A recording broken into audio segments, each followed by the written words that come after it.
तो ज़िंदगी के हर कदम पर पैसों की ज़रूरत के लिए किस तरह की प्लानिंग आपको करनी चाहिए, योर मनी में हम आपको यही बताते हैं। हम आपको पैसों की न सिर्फ बचत करना बताते हैं, बल्कि उस बचत को कैसे आप बड़े मुनाफे में बदल सकते हैं ये भी आपको सिखाते हैं, ताकि आप ज़िंदगी के हर गोल को अच्छी तरह पूरा कर पाए। तो अगर आप भी योर मनी में अपने सवाल पूछना चाहते हैं तो आप हमें ईमेल कर सकते हैं yourmoney@nw18.com पर, या फिर इससे भी आसान 7045220000 ये हमारा व्हाट्सएप नंबर है। यहाँ पर आप हमें अपना सवाल भेज सकते हैं। इसके अलावा योर मनी फेसबुक और एक्स पर भी लाइव रहता है, तो आप सोशल मीडिया के ज़रिए भी सीधे हमसे सवाल पूछ सकते हैं। तो बहुत सारे माध्यम है कि आप हमसे जुड़ जाएं और अपने सवाल पूछ पाए। तो चलिए आज के शो की शुरुआत करते हैं। हमारे साथ आज जुड़ रही हैं फिनफिक्स रिसर्च एंड एनालिटिक्स की फाउंडर प्रबलीन वाजपेयी। प्रबलीन जी, बहुत स्वागत है आपका। एंड हमेशा की तरह हम दर्शकों के सवालों के जवाब लें उससे पहले एक ऐसे विषय पे चर्चा जिससे दर्शकों को फ़ायदा हो। तो आज हम बात करने जा रहे हैं पोर्टफोलियो ओवरलैप की। तो सबसे पहले तो यही कि ये टर्म क्या होता है, पोर्टफोलियो ओवरलैप? नमस्कार विपिन जी। हम लोग जब निवेश करते हैं तो हमारा एक बहुत बड़ा उसमें ऑब्जेक्टिव ये होता है कि हमारा निवेश डिफरेंट टाइप के म्यूचुअल फंड्स में हो, डिफरेंट टाइप के एसेट क्लासेस में हो, प्रोडक्ट्स में हो। बिकॉज हम लोग कहीं ना कहीं चाहते हैं कि जितनी हमारी इन्वेस्टमेंट है वहां पे हमें अलग अलग जगह पे जब हमारा निवेश होता है तो हमारा रिस्क कम होता है और हमारे रिटर्न्स अधिक हो सकते हैं। सो एक तरफ हम अधिक रिटर्न के साथ साथ रिस्क को कम करने की कोशिश करते हैं विपिन जी। पर जब हम सिर्फ म्यूचुअल फंड्स की अगर बात करें तो हम वहां पे भी डाइवर्सिफिकेशन के पॉइंट ऑफ व्यू से बहुत डिफरेंट स्कीम्स को जोड़ते हैं। बट अगर हम अंडरलाइन जितने उनके होल्डिंग्स हैं उन स्कीम्स की उनको ना देखें तो ऐसा कई बार हो जाता है कि अगर आपके पास 3, 4, 5 या 10 म्यूचुअल फंड्स भी हैं तो उनमें से बहुत सारे ऐसे म्यूचुअल फंड्स हो सकते हैं जिनमें बहुत सारी कॉमन होल्डिंग्स निकल के आती हैं। यानी कि आपका पैसा तकरीबन उन्हीं स्टॉक्स में जा रहा है, इवन डिफरेंट फंड्स के थ्रू।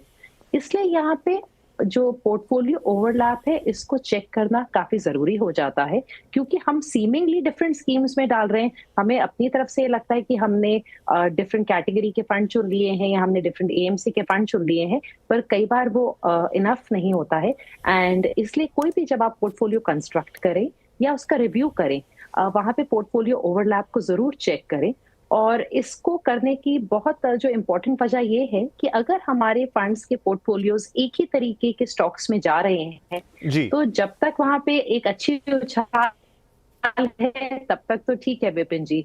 पर कई बार जब करेक्शन देखते हैं या किसी फंड हाउस की परफॉर्मेंस या स्पेसिफिक स्टॉक्स पे हम करेक्शन देखते हैं तो हमें ऐसा लगता है कि हमारे काफी पोर्टफोलियो में जो फंड्स है वो इम्पैक्ट होते हैं। इसका एक छोटा सा उदाहरण मैं दूंगी। फॉर एग्जाम्पल, अगर अभी हम देखें तो मोतीलाल फ्लेक्सी कैप और मोतीलाल मिड कैप का जो आपस में ओवरलैप है वो करीबन 62% है। एक्सिस के ब्लू चिप और फ्लेक्सी कैप का ओवरलैप आपस में 52% है। तो with in the same fund house से लेके डिफरेंट फंड हाउस के स्कीम्स का भी काफी अधिक ओवरलैप हो सकता है और इससे हमारी concentration with in the same stocks बढ़ सकती है। तो प्रबलीन जी, ये बात तो समझ में आ गई कि ओवरलैपिंग ऑफ फंड अच्छी नहीं है, फिर कोई मतलब नहीं है, हमारा डाइवर्सिफिकेशन नहीं होता, बस नाम अलग होते हैं फंड्स के। लेकिन अब इसको पहचाना कैसे जाए, कैसे मुझे पता लगेगा कि मेरे जो फंड्स हैं आपस में ओवरलैप्ड हैं?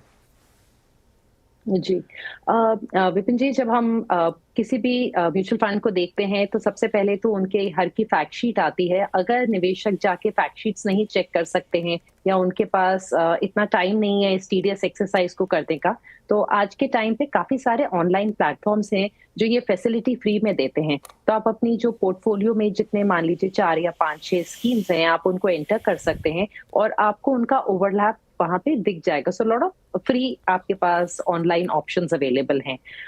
ऐसा करने से आपकी बेटर अलाइनमेंट हो सकती है पोर्टफोलियो की, क्योंकि अगर आपको लग रहा है कि कहीं पे 2 स्कीम्स का पोर्टफोलियो काफी बढ़ रहा है जो ओवरलैप है, तो आप वहां पे चेंजेस कर सकते हैं।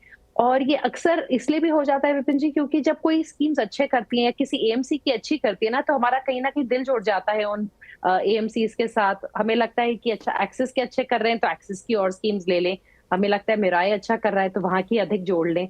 तो थोड़ा इसका रिजल्टेंट होता है कि हम सेम फंड हाउस से जोड़ते हैं। और उसके अलावा मेरे ख्याल से जो एक स्ट्रैटेजी होती है किसी भी स्कीम की, वो भी कई बार फंड हाउस वाइज सिमिलर होती है। जैसे अगर आप ग्रोथ ओरिएंटेड फंड हाउसेज में जा रहे हैं तो कहीं ना कहीं उनकी स्टॉक्स की चॉइस सिमिलर होगी, बट ये ऑनलाइन प्लेटफॉर्म्स के थ्रू चेक किया जा सकता है। एंड मेरे ख्याल से ये करना in the beginning as well as अगर आप 6 मंथली या ईयरली रिव्यू कर रहे हैं विपिन जी, वहां पे बहुत अच्छा है। इससे आपका रिस्क भी अच्छे से मैनेज हो सकता है पोर्टफोलियो का।